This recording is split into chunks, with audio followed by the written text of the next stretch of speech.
Pharm D doctor और MBBS doctor, इन दो में क्या डिफरेंस है और इनको क्या क्या सिखाया जाता है, किसका इनकम ज़्यादा है, इसके बारे में आपको बताया जाएगा। ठीक है, दोनों ही 6 साल का कोर्स है। 5+1 1 साल का इंटर्नशिप फार्म डी वालों को भी है और 1 साल का इंटर्नशिप एमबीबीएस वालों का भी है।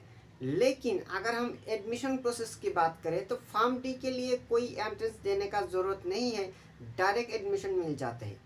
लेकिन एमबीबीएस पढ़ने के लिए नीट एग्ज़ाम देना पड़ता है। अगर नीट में क्वालिफाई होते हैं तभी जाके उनको एडमिशन मिलते हैं। तो अगर हम फीस की बात करें तो इंडिया में फार्म डी के लिए 7 से लेकर 8 लाख तक उसका फ़ी है। और एमबीबीएस का अगर सरकारी नहीं मिला, प्राइवेट में मिलना है तो 50 लाख से ज़्यादा होगा। अगर इंडिया के बाहर जाकर कोई एमबीबीएस करना चाहते हैं उसको 17 से लेकर 25 लाख तक उसका फ़ी है। अगर इन दो कोर्स का सब्जेक्ट के बारे में हम बताएं तो बहुत सारे सिमिलरिटीज़ है, जैसे कि बायोकेमिस्ट्री, फार्माकोलॉजी, टॉक्सिकोलॉजी, उसी तरह ह्यूमन एनाटॉमी, फिजियोलॉजी, इन सारे चीज़ दोनों में पढ़ाया जाता है। इनका नॉलेज फार्म डी वालों का भी होते हैं, एमबीबीएस वालों का भी होते हैं। लेकिन अगर हम डिफरेंसेस की बात करें तो जैसे कि सर्जरी, गायनोकोलॉजी, पेडियाट्रिक्स, उसी तरह एनास्थेसिया, इन सारे चीज़ों के बारे में ज़्यादा नॉलेज एमबीबीएस वालों को होते हैं।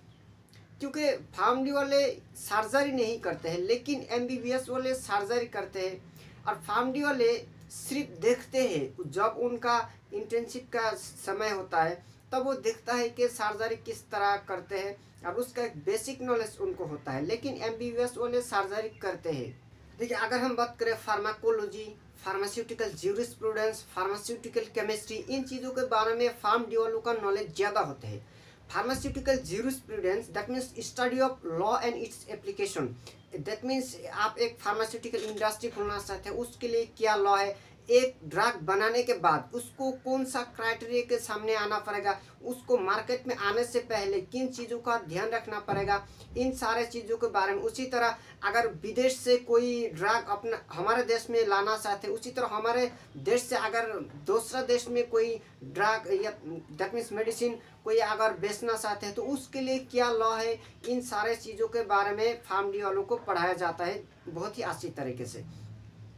लेकिन इनका डिटेल्स एमबीबीएस वालों को उतना ज़्यादा नहीं मिलते हैं। उसी तरह अगर हम फार्माकोलॉजी की बात करें तो फार्म डी वालों को इसका नॉलेज ज़्यादा होते हैं। देखिए, फार्माकोलॉजी के मेन 2 ब्रांच है, एक है फार्माकोकाइनेटिक्स, एक है फार्माकोडायनेमिक्स। फार्माकोकाइनेटिक्स का मतलब होता है action of body on the drug. That means एक दवाई हम खाने के बाद वो हमारे शरीर में आकर किस तरह काम करते हैं उसके बारे में पढ़ना। और उस तरह pharmacodynamics that means action of drug on the body, एक दवाई खाने के बाद ड्रग्स जाकर हमारे शरीर में किस तरह काम करते हैं इसके बारे में पढ़ना। दैट मीन्स अगर हम ड्रग्स के बारे में बताएं तो ज़्यादा नॉलेज फार्म डी वालों का होता है। उसी तरह फार्मास्यूटिकल केमिस्ट्री, जिनमें ड्रग्स बनाने का तरीका, drugs sterilisation process, isolation process, different type of drugs, उस रूट ऑफ एप्लीकेशन, इन सारे चीज़ों के बारे में डिटेल्स पढ़ते हैं फार्म डी वाले। फार्म डी करने का बाद भी आप अपने नाम के आगे डॉक्टर लगा सकते हैं। उसी तरह एमबीबीएस करने के बाद भी आप अपने नाम के आगे डॉक्टर लगा सकते हैं।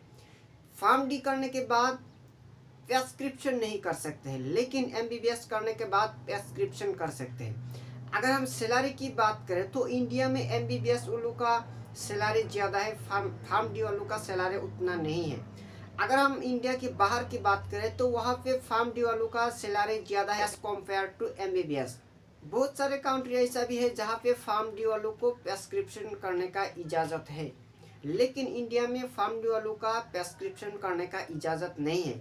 ठीक है, फार्म डी वाले जितना मेहनत करके पढ़ते हैं उसके हिसाब से जॉब नहीं है, लेकिन जॉब तो है, बहुत सारे जॉब्स है। जैसे क्लिनिकल फार्मासिस्ट के तौर पर काम कर सकते हैं, वो सरकारी मेडिकल में भी काम कर सकते हैं, प्राइवेट मेडिकल में भी काम कर सकते हैं, अपना खुद का फार्मेसी खोल सकते हैं, फार्मास्यूटिकल इंडस्ट्री में काम कर सकते हैं। जॉब बहुत सारा है, लेकिन जिस तरह 6 साल का एक मेहनत है उसके हिसाब से जो उनको स्पेशल कुछ सैलरी मिलना चाहिए था उसके हिसाब से इंडिया में सैलरी नहीं है।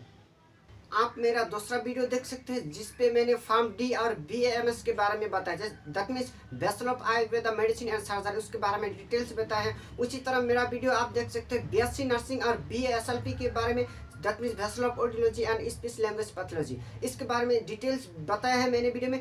आपको किस टॉपिक पर वीडियो चाहिए आप कमेंट कर सकते हैं, मैं वीडियो बनाने का कोशिश करूँगा। फिर मिलेंगे एक नए इंफॉर्मेटिव वीडियो के साथ। Thank you.